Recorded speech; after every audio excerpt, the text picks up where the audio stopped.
I feel that as a future teacher, it is important to support your students, letting them know that they can do anything that they put their mind to, and helping to guide them in the right direction in education. It is also important to listen to the voices of your students, because they need to know that their opinion matters just as much as any other person or student.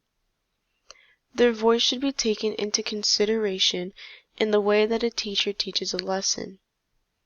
For an example, if the student is having a hard time with understanding the way that you are teaching, and some other student feels the same way, then you as a teacher need to take that into consideration and see what is best for the class as a whole.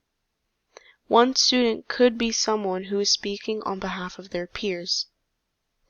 I have met teachers in my road through education that don't take their students' voices into consideration, and a majority of those teachers have students who are struggling in their classroom. I want to be able to help my students through their problems rather than neglecting them. Things that I have learned about myself is that I am the person who is going to be educating fresh minds.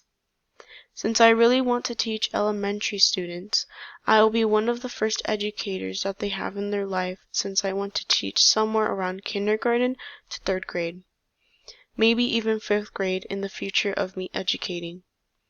I need to remember that each kid is different and that the way that they comprehend is different as well.